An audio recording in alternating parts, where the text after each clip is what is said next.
تفسیر در منصور امام جلال الدین سیوطی کہا اللہم ہؤلاء اہل بیت، اور جب آیت تطہیر بھی نازل ہوئی تھی نا اس وقت بھی اللہ کے رسول نے علی فاطمہ حسن و حسین کو چادر میں جمع کر رکھا اور اللہ آسمان کی طرف دیکھ کر کہا اللہم ہؤلاء اہل بیت، اے پروردگار کہ میرے اہل بیت علی فاطمہ حسن اور حسین، ان کی اولاد پاک، ان کی نسل پاک، یہ میرے اہل بیت ہیں۔ تیری نسل پاک میں ہے بچہ بچہ نور کا، تو ہے انہیں نور، تیرا سب گھرانہ نور کا، یہ ہے نبی کے اہل بیت۔ اب دکھ گئے اہل بیت، اللہ کے رسول نے کہا میں دو چیزیں چھوڑ کر جا رہا ہوں، انی تارکن، دو چیزیں چھوڑ کر جا رہا ہوں۔ تو معلوم ہے قرآن میں اسی سے ملتا جلتا ایک جملہ ہے، اللہ نے قرآن میں کہا انی جاعلن، میں بنانے جا رہا ہوں۔ کس کے لیے اللہ نے کہا؟ آدم کے لیے کہا، فی الارض خلیفہ، میں آدم کو زمین پر خلیفہ بنانے والا یا بنانے جا رہا ہوں۔ اور نبی نے اہل بیت کے لیے کہا انی تارکن فیکم الثقلین، میں اہل بیت اور قرآن کو چھوڑ کر جا رہا ہوں۔ میں کہوں گا آقا آپ بھی آدم کی طرح کہتے کہ میں اہل بیت بنانے جا رہا ہوں، آپ نے یہ کیوں کہا کہ چھوڑ کر جا رہا ہوں؟ کیا یہی تو بتانا ہے کہ بنایا اسے جاتا ہے جو پہلے سے بنے نہ ہو؟ آدم خلیفہ نہیں بنے تھے، اللہ بنانے والا تھا۔ اہل بیت کو اہل بیت میں نے نہیں بنایا، اللہ نے بنایا ہے، میں چھوڑ کر جا رہا ہوں۔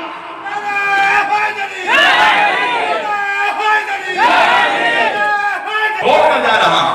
اچھا میری جان، چھوڑ کر جا رہا ہوں کیا مطلب؟ یہ میں مائک پہ مجھے معلوم ہے کچھ لوگوں کے لیے شاید یہ نئی باتیں ہو رہی ہیں، کچھ لوگوں کے منہ یوں کھلے ہوئے ہیں اس لیے کہ شاید کبھی بتایا ہی نہیں گیا اہل بیت کی عظمت۔ سنو، مجھ سے سن لو انشاءاللہ، پتہ نہیں اگلے سال آؤں نہ آؤں۔ چھوڑ کر جا رہا ہوں کیوں کہا؟ بھئی میں مائک پہ تقریر کر رہا ہوں نا، اب میں تقریر کرتے کرتے کہنے لگا میں یہ مائک چھوڑ کر جا رہا ہوں، میں یہ قالین چھوڑ کر جا رہا ہوں، میں یہ منبر چھوڑ کر جا رہا ہوں، میں یہ بتیاں چھوڑ کر جا رہا ہوں، میں یہ شامیانہ چھوڑ کر جا رہا ہوں، تو بھائی نبی وارسی بھائی کہیں گے کہ آج مولانا بڑے جذباتی ہو گئے۔ اب تجھے کیا پریشانی؟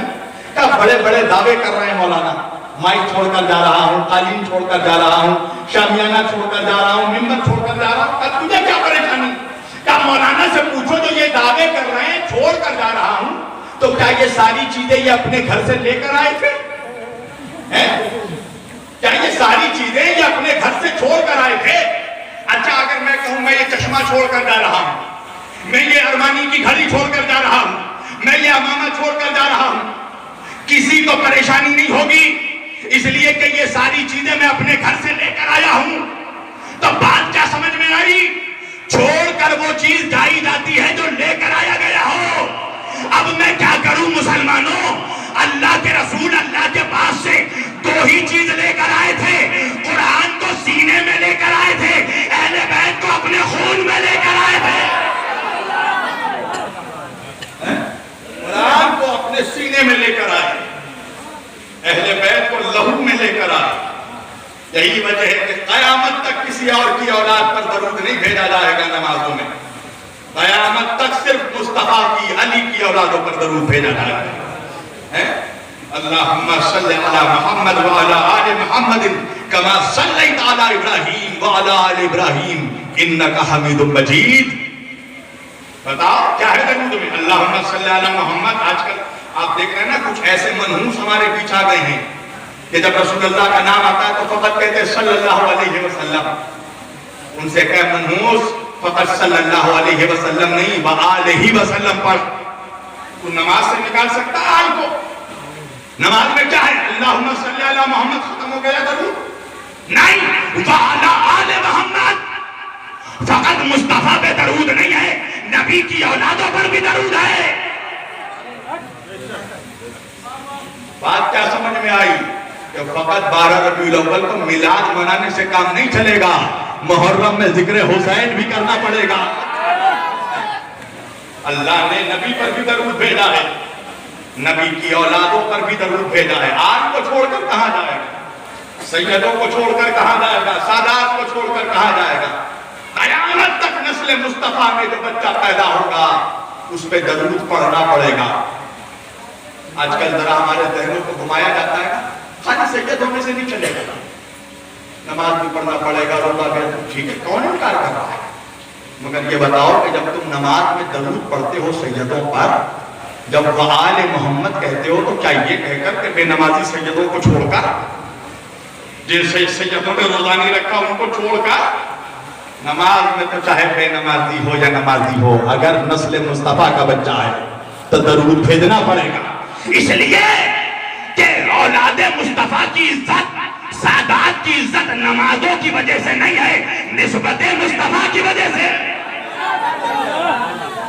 جب مصطفیٰ کا نور, مرتضیٰ کا خون اور فاطمہ زہرا کا دودھ ملتا ہے تو سید بنتا ہے. جو لہو نبی کے رگوں میں ہے وہی رہو آج نبی کے بچوں کے رگوں میں ہے. بعد میں کوئی منحوس نہیں کہہ دے کہ اب تو بلڈ گروپ چینج ہو گیا. بلڈ گروپ تیرا چینج ہوگا نمک حرام, میرے آقا کا بلڈ گروپ چینج نہیں ہوا. جو خون مصطفیٰ کے رگوں میں ہے آج وہی خون سیدوں کے رگوں میں ہے, نبی کی آج کی رگوں میں ہے. تو میرے آقا نے فرمایا دو چیزیں چھوڑ کر جا رہا ہوں, انی تارکم فیکم ثقلین. یہ دونوں برابر کے وزن ہیں, یہ تسنیہ ہے, دو برابر کا وزن. کتاب اللہ و عطرت و اہل بیت, اللہ کی کتاب میری عطرت میرے اہل بیت. جب تک ان دونوں کا دامن تھام کر رکھو گے, آقا فرماتے ہیں تم کبھی گمراہ نہیں ہوگے. یہ دونوں آپس میں کبھی جدا نہیں ہوں, ڈیوائیڈ نہیں ہوں, یہاں تک کہ یہ دونوں میدان محشر میں حوض کوثر پر آ کر مجھ سے ملاقات کریں گے.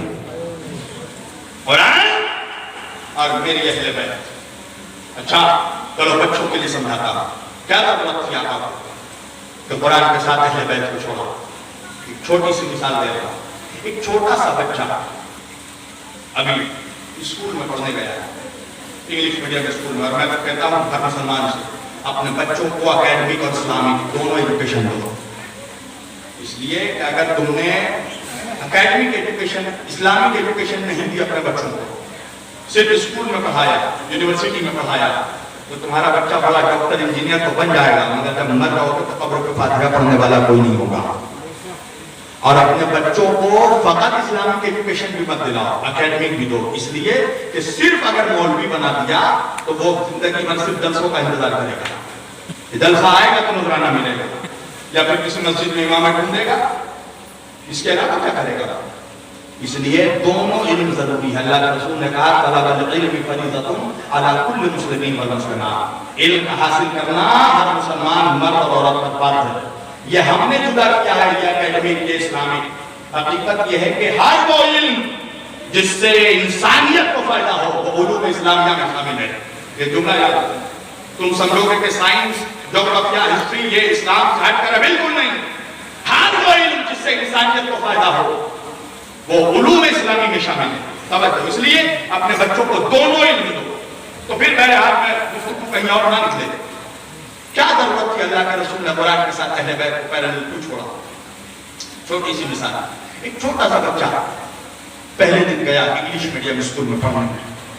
جب نرسری کلاس سے اسکول سے پڑھ کر آیا, میں نے اس بچے سے پوچھا بیٹا کیا پڑھا تم نے آج اسکول میں؟ تو بچہ کہنے لگا مولانا مجھے ماسٹر صاحب نے اے فار ایپل پڑھایا ہے, بی فار بال پڑھایا ہے, سی فار کیٹ پڑھایا ہے, ڈی فار ڈاگ پڑھایا ہے. میں نے کہا بیٹا ذرا مجھے لے کر چل اپنے ماسٹر کے پاس. اس بچے کو لے کر میں اس کے ماسٹر, اس کے ٹیچر کے پاس گیا, اور جا کر میں نے اس کے ٹیچر سے کہا بھائی تم نے یہ کیا پڑھا دیا بچے کو؟ کہ مولانا کیا غلطی, کچھ غلطی ہو گئی؟ میں نے کہا تم نے بچے کو پڑھایا A for apple, B for ball, C for cat, D for dog, آپ کو کیا پریشانی ہے؟ میں نے کہا دیکھ بچہ ابھی معصوم ہے, کمزور ہے, نادان ہے, پہلے دن آیا ہے اسکول میں, اسے اتنا ٹف سلیبس, اتنا ہارڈ لیسن, اتنا ہارڈ سبجیکٹ پڑھا دیا, اتنا سخت سلیبس پڑھا دیا کہ مولانا کون سا ہارڈ پڑھایا میں نے؟ میں نے کہا سن, تو بچے کو فقط اے پڑھاتا, یہ اے کے ساتھ ایپل کیوں پڑھایا؟ بچے کو صرف تو بی پڑھاتا، بی کے ساتھ بال کیوں پڑھایا؟ کہنے لگا مولانا، غصے میں آ گیا، کہنے لگا مولانا میں آپ کے فیلڈ میں ٹانگ اڑانے نہیں جاتا، آپ میرے فیلڈ میں مکراہی کرنے کیوں چلے آئے؟ میں نے کہا بھیا غصہ کیوں ہو رہا ہے؟ کہا جو بات آپ کے سمجھ میں 5 منٹ میں آ گئی میرے سمجھ میں 5 سالوں میں نہیں آئی۔ میں نے کہا کیا مطلب؟ کہا سنیے مولانا، میں بھی جانتا ہوں بچہ نادان ہے، کمزور ہے، معصوم ہے، پہلے دن اسکول آیا ہے، اور سنیے تعلیم میں 2 چیزیں ایجوکیشن میں ضروری ہوتی ہیں، ایک ہے پریکٹیکل، دوسرا ہے تھیوریٹیکل۔ کیا مطلب؟ جب تک پریکٹیکل سمجھ میں نہ آئے تھیوری سمجھ میں نہیں آتی۔ نہیں سمجھا یہاں کا مجمع؟ آسان کر دوں، کہنے لگا مولانا اگر میں بچے کو صرف اے پڑھاتا، بچہ اے نہیں پڑھ پاتا، میں نے بچے کو اے پڑھانے سے پہلے ایپل کا فوٹو دکھا دیا، اس لیے کہ ایپل ہے پریکٹیکل، جب بچہ ایپل کے فوٹو کو دیکھے گا اے خود بخود سمجھ لے گا۔ میں نے بچے کو بی پڑھانے سے پہلے بال کا نقشہ دکھا دیا، جب بچہ بال کے نقشے کو دیکھے گا بی خود بخود سمجھ لے گا۔ میں نے بچے کو سی پڑھانے سے پہلے کیٹ کا فوٹو دکھا دیا، جب بچہ کیٹ کے فوٹو کو دیکھے گا سی خود بخود سمجھ لے گا۔ اللہ کے رسول نے بھی کہا دیکھو کہ قرآن وہ تھیوریٹیکل کتاب ہے جس کی ایک ایک آیت میں 70,000 راز چھپے ہوئے ہیں۔ اگر تنہا قرآن چھوڑ کر چلا گیا قیامت تک مسلمان قرآن سمجھ نہیں پائے گا۔ میں قرآن کے ساتھ اہل بیت کو چھوڑ کر جا رہا ہوں، میرے اہل بیت کا کردار دیکھتے جاؤ، قرآن کی آیتوں کو سمجھتے جاؤ۔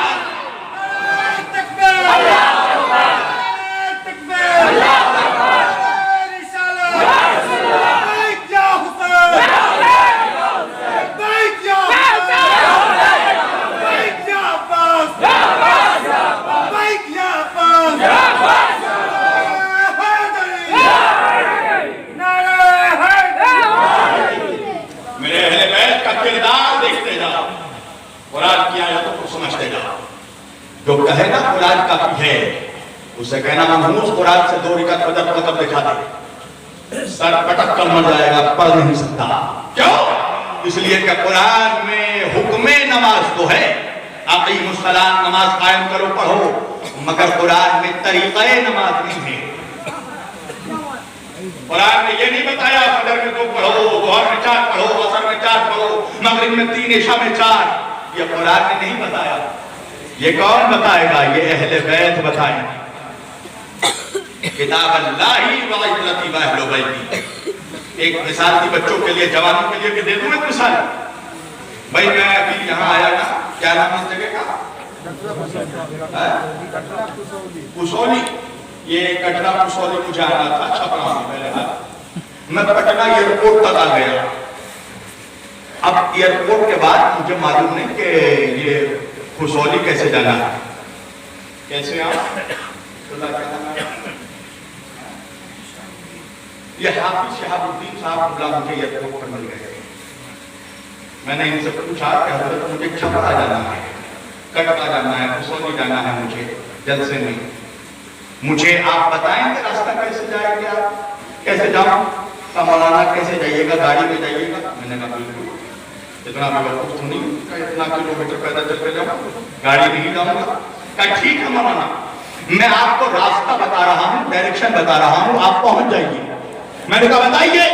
کہا مولانا یہاں سے سیدھے جائیے، سیدھے جا کے دائیں مڑیے گا، دائیں مڑ کے بائیں مڑیے گا، بائیں مڑ کے پھر دائیں مڑیے گا، پھر سیدھے جائیے گا، پھر لیفٹ جائیے گا، پھر رائٹ جائیے گا، پھر ایک برج آئے گا، برج سے اتریے گا، پھر الٹے جائیے گا، پھر پیچھے آئیے گا، پھر آگے جائیے گا، پھر دائیں جائیے گا، پھر بائیں جائیے گا، پھر سیدھے جائیے گا، سیدھے جا کے بائیں مڑ جائیے گا، کٹرا پہنچ جائیے گا۔ توجہ۔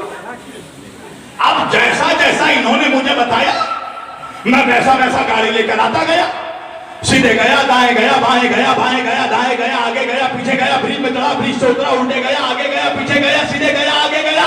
اب مین موڑ پر آ کر میں راستہ بھول گیا کہ بھیا بائیں مڑنا ہے یا دائیں مڑنا ہے۔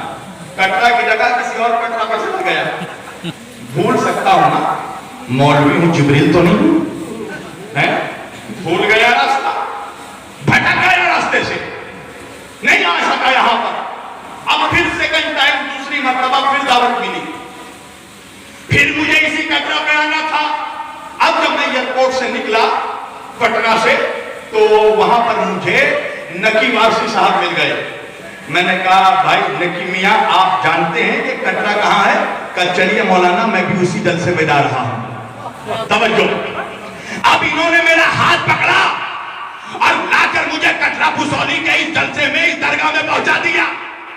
اب مجھے انصاف سے بتانا بہار والوں, چھپرا والوں, کٹرا والوں, بھسولی والوں, کہ کیا حافظ شمس الدین صاحب, شہاب الدین صاحب نے غلط راستہ بتایا تھا؟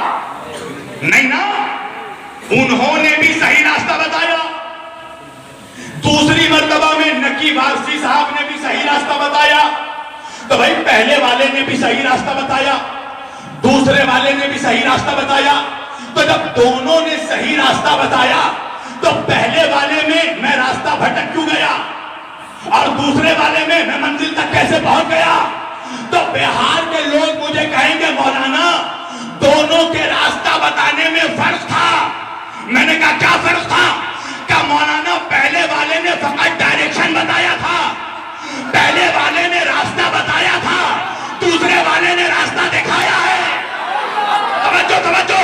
کہنے لگے مولانا پہلے والے نے فقط ڈائریکشن بتایا تھا, دوسرے والے نے ہاتھ پکڑ کر منزل تک پہنچا دیا.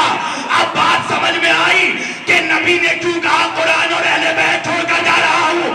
قرآن فقط ڈائریکشن بتائے گا مگر میرے اہل بیت ہاتھ پکڑ کر حوض کوثر تک پہنچا دیں گے.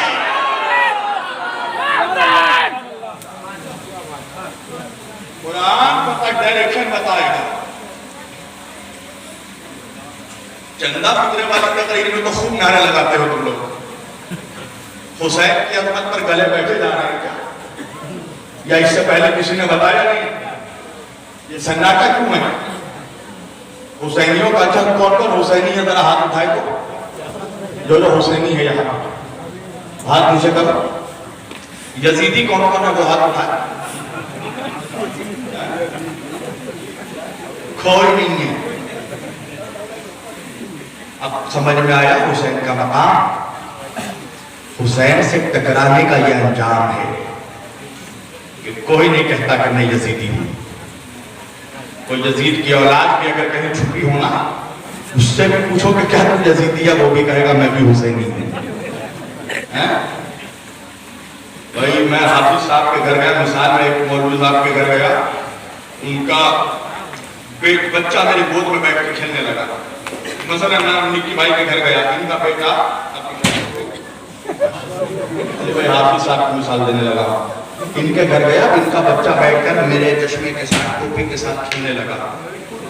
یا کسی بھی ایکس وائی زی کسی کے بھی گھر گیا میں, نکی بھائی کے پکڑ لو اللہ ان کی شادی کروا دے, ان کا بچہ میری گود میں بیٹھ کر میری ٹوپی کے ساتھ چشمے کے ساتھ کھیلنے لگا.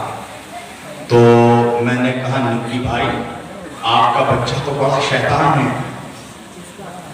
تو مسکرانے لگے اور مسکرا کے کہنے لگے بالکل اپنے باپ پہ گیا ہے. توجہ کیجئے گا, بہت اہم بات کر رہا ہوں. اب پھر میں دوسرے دن کے ان کے گھر گیا, پھر ان کا بچہ بیٹھ کر میری گودی میں کھیلنے لگا چشمے کے ساتھ, میری ٹوپی کے ساتھ. اب میں نے کہا کہ آپ کا بچہ تو بڑا یزید ہے, قسم خدا کی غصے میں آ جائے, میرا گریبان پکڑ لیا, خبردار مولانا اگر آپ مولوی نہیں ہوتے تو دھکے دے کر گھر سے باہر نکال دیتا. میں نے کہا کیا ہو گیا؟ کہ آپ نے میرے بیٹے کو یزید کیوں کہا؟ میں نے کہا کل شیطان کہا تھا تو برا نہیں مانا, آج یزید کہہ دیا تو برا مان گئے. کہا مولانا شیطان بننا گوارا ہے, قاتل حسین بننا گوارا نہیں ہے. اہل بیت کا دشمن بننا گوارا نہیں ہے. اللہ اکبر. نام یزید, علامہ اقبال کہتے ہیں نام یزید داخل تشنام ہو گیا, شیطان سے بڑھ کے دہر میں بدنام ہو گیا.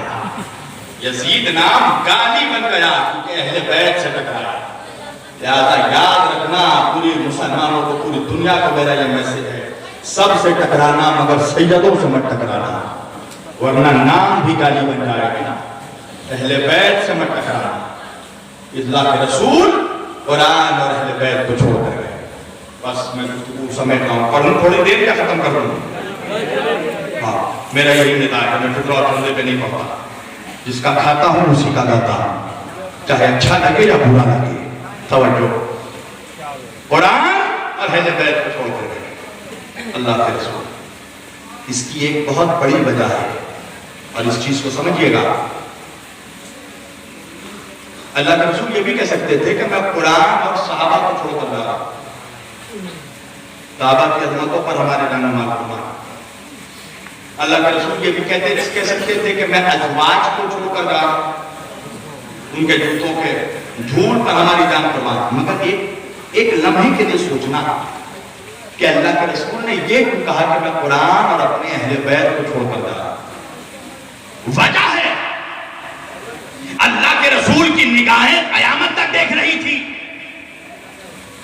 اللہ کے رسول جانتے تھے اگر قرآن کے ساتھ صحابہ کو چھوڑا تو ایک وقت آئے گا جب صحابیت ختم ہو جائے گی. جب صحابیت ختم ہوگی تو تابعین کا سلسلہ شروع ہوگا. جب تابعین ختم ہوں گے تب تابعین کا سلسلہ شروع ہوگا.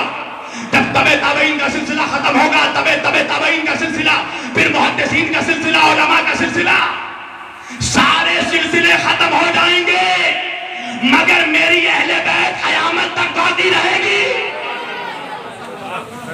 اہل رسول قیامت تک زندہ رہیں گے, لہذا قیامت تک اہل رسول پہ درود و سلام ہے. اس لیے نبی نے کہا انی تارکم فیکم الثقلین کتاب اللہ و عبادتہ. میں دو بھاری چیزیں چھوڑے جا رہا, قرآن اور اہل بیت. میں اپنے سبجیکٹ سے نہیں ہٹا, بس کچھ منٹ بولوں گا, 5-10 منٹ تک پھر سمیٹ لوں گا. میں زبردستی کا خطیب نہیں ہوں. قرآن اور اہل بیت کو چھوڑا اللہ کے رسول کو. یہی وجہ ہے کہ نہ قرآن اہل بیت سے کبھی جدا ہوا اور نہ اہل بیت کبھی قرآن سے جدا ہوں گے, قیامت تک باقی رہیں گے. یہ بھول یزید نے کیا تھا 61 ہجری میں. اس نے سمجھا تھا کہ شاید قرآن تنہا رہ گیا اور وہ یہ سوچ رہا تھا کہ قرآن کو ہم مٹا دیں گے. مگر حسین نے اٹھ کر کہا دین زندہ, اصول زندہ ہیں, کربلا کے یہ پھول زندہ ہیں. ارے دین احمد پہ سر کٹانے کو اب بھی آل رسول زندہ ہیں. تو نے کیا سمجھا یزید قرآن لابارس ہے, ابھی اس کے وارث موجود ہیں, ابھی نسل مصطفیٰ کے وارث موجود ہیں. یزید کیا کہہ رہا تھا, توجہ کیجئے گا, قرآن اکیلا رہ جائے. پتہ ہے کیوں؟ یہ ایک بہت بڑی سازش ہے. کیوں؟ بھائی قرآن جتنی مقدس کتاب سے, ہماری جان ماں قرآن کی عزت و عظمت کا قربان, مگر ایک بات بتانا مسلمانوں, قرآن جتنی مقدس کتاب سے مگر قرآن کی زبان نہیں, ظاہری زبان اس کی نہیں. میں کیسے سمجھاؤں تمہیں؟ مثلا قرآن سامنے رکھا ہے رحل پر, اور کوئی گناہگار, خطاکار, ناہنجار, شرابی بیٹھ کر شراب پیے. انصاف سے بتانا کیا قرآن سے آواز آئے گی کہ شراب پینا حرام ہے؟ نہیں نا. کوئی بیٹھ کے جوا کھیلے, سامنے قرآن رکھا, قرآن سے آواز آئے گی؟ جوا کہ نہیں. جب تک کھول کر نہ پڑھ دو بات سمجھ میں نہیں آئے گی کیا حلال کیا حرام. تو ان یزیدیوں نے بھی سوچا قرآن رکھا رہے گا, ہم شراب بھی پیتے رہیں گے, جوا بھی کھیلتے رہیں گے, قرآن نہ بولے گا, نہ روکے گا, نہ ٹوکے گا. مگر اہل بیت کا دامن تھام لیا تو اہل بیت روکیں گے بھی, ٹوکیں گے بھی, بولیں گے بھی. اگر اہل بیت کا دامن تھام لیا, کیوں؟ اس لیے کہ یہ رحل پر جو رکھا ہے یہ خاموش قرآن ہے. کربلا میں جس حسین کا نور چمک رہا ہے, اجمیر میں جس خواجہ کا نور چمک رہا ہے, دیوا میں جس وارث کا نور چمک رہا ہے, یہ بولتے ہوئے قرآن ہے.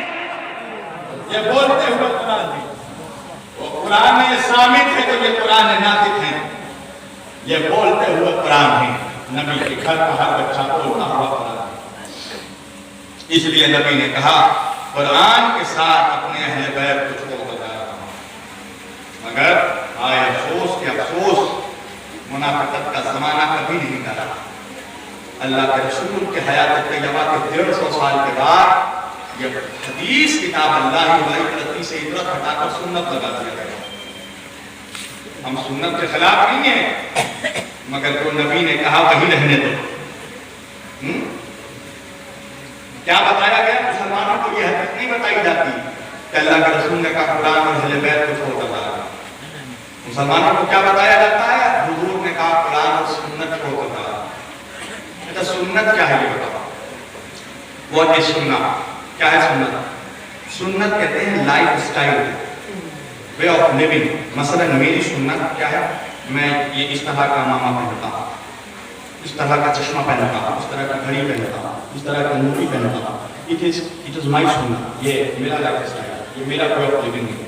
اسی طرح آقا کی زندگی یعنی سنت یعنی کھانے پینے کا طریقہ، چلنے پھرنے کا طریقہ، گفتگو کا طریقہ، جنگ کا طریقہ، سلوک کا طریقہ، توجہ جلال کا طریقہ، جمال کا طریقہ، حسن کا طریقہ، چلنے پھرنے کا ڈھنگ. اس کو کہتے ہیں سنت، انسان کا lifestyle, way of living. اس لیے اللہ نے قرآن میں کہا لَقَدْ كَانَ لَكُمْ فِي رَسُولِ اللَّهِ أُسْوَةٌ حَسَنَةٌ. میرے نبی کی سنت، میرے نبی کی سیرت، میرے نبی کا کریکٹر، میرے نبی کا کردار تمہارے لیے رول ماڈل ہے، نمونہ عمل ہے. فالو کرنا ہے تو سیرت مصطفیٰ کا. توجہ. اب میرا سوال یہ ہے، چلو میں یہی مانتا ہوں کہ نبی کتاب اور سنت چھوڑ کر گئے. توجہ. کتاب اور اپنی سنت، اپنی سیرت. تو اب یہ بتاؤ مسلمانوں کہ آقا کی سنت معلوم کرنے کی، آقا کی سیرت معلوم کرنے کی ہم مسلمانوں کے پاس کتنے سورس ہیں؟ کتنے ریسورس ہیں؟ میں بتاؤں، 3 ریسورس ہیں. کتنے؟ ہمیں 3 ریسورس ہیں. آقا کی سیرت، آقا کی زندگی، آقا کا لائف سٹائل، آقا کا وے آف لیونگ، آقا کی سیرت طیبہ معلوم کرنے کے ہمارے پاس کل 3 ذرائع ہیں. کتنے؟ 3. پہلا ریسورس کون سا ہے؟ پہلا ذریعہ صحابہ کرام. میں نے یہ بہت جملہ سمجھ کے کہا. پہلا ریسورس صحابہ، یعنی نبی کے اصحاب کے ذریعہ حضور کی سیرت معلوم کی جائے، نبی کی سنت. دوسرا ریسورس ازواج مطہرات کا، امہات المومنین کا. آقا کی بیویوں کے ذریعہ، ازواج مطہرات کے ذریعہ نبی کی سیرت معلوم کی جائے. اور تیسرا اور فائنل ریسورس میرے آقا کی سیرت معلوم کرنے کا، سنت معلوم کرنے کا، زندگی معلوم کرنے کا، وہ ہے اہل بیت. یاد رکھنا وہ ہے. مگر یہ بتاؤ مسلمانوں، یہاں علماء مولوی سب موجود ہیں، جو چھپ کر مولوی سن رہے ہیں وہ بھی سن لیں اور بتا دیں کاٹ دیں میری بات اگر میں غلط بولوں. 3 ریسورس سیرت طیبہ رسالت آپ صلی اللہ علیہ وآلہ وسلم معلوم کرنے کے: صحابہ، ازواج اور اہل بیت. مگر کیا یہ تینوں برابر ہیں؟ نہیں، یہ تینوں برابر نہیں ہیں. کیسے؟ اگر صحابہ کے ذریعہ ہم نے نبی کی سنت لی تو ہمیں آدھی سنت کا تو پتا چلے گا، آدھی کا نہیں. آپ کہیں گے وہ کیسے؟ اس لیے کہ صحابہ گھر کے باہر کی سنت تو بتائیں گے، گھر کے اندر کی سنت نہیں بتائیں گے. توجہ. غیر محرم ہے، گھر کے اندر کی سیرت نہیں بتا سکتے. میدان کی سیرت تو بتائیں گے، مکان کی سیرت نہیں بتائیں گے. اور اتنی ہی سیرت بتائیں گے جتنے سال وہ نبی کے ساتھ رہے، جتنے دن وہ نبی کے ساتھ رہے. مثلا حضرت ابو ہریرہ ایمان لائے ہیں جنگ خیبر کے بعد 7 ہجری کے بعد. تو اب وہ نبی کی کل ملا کر ہمیں 3.5 ہی سال زندگی بتا سکتے ہیں. 63 سال کی زندگی نہیں بتا سکتے. 55 سے 60 سال تک نبی نے کیا کیا یہ نہیں بتا سکتے. اس لیے کہ ایمان ہی لائے ہیں 7 ہجری کے بعد. آقا کا انتقال ہوا ہے 11 ہجری، جنگ خیبر 7 ہجری. 7 ہجری کے بعد ایمان لائے تو ٹوٹل 3.5 سال رہے. تو کیا مطلب؟ جو صحابی جتنے سال نبی کے ساتھ رہا اتنی ہی سیرت بتائے گا. حضور نے اعلان رسالت کیا 40 سالوں تک، تو اس وقت سے بھی جو ایمان لایا تو وہ بھی 23 سال کی زندگی بتائے گا. توجہ. مگر پوری زندگی کوئی نہیں بتا پائے گا، اور بتایا بھی تو میدان کی سیرت بتائے گا، مکان کی نہیں. دوسرا ریسورس ازواج مطہرات کا. اگر آقا کی ازواج مطہرات امہات المومنین نبی کی بیویوں کے ذریعہ ہم نے نبی کی سیرت معلوم کی تو وہ بھی آقا کی آدھی سیرت تو بتائیں گی، آدھی نہیں. گھر کے اندر کی سیرت تو بتائیں گی، گھر کے باہر کی نہیں. اور وہ بھی جو بیوی، جو ازواج جتنے سال نبی کے ساتھ رہی اتنی ہی سال کی سیرت بتائیں گی. مثلا حضور نے پہلا نکاح کیا ہے 25 سال میں. توجہ، 53 سال تک حضور نے کوئی دوسرا نکاح نہیں کیا. حضور کی زوجہ کون تھی؟ بی بی سیدہ خدیجہ کبریٰ سلام اللہ علیہا. یعنی تقریباً 25 سال، بعض روایتوں کے مطابق تقریباً 28 سال بی بی خدیجہ کبریٰ سلام اللہ علیہا آقا کی اکلوتی بیوی رہی. جب تک زندہ رہی آقا نے دوسری شادی نہیں کی.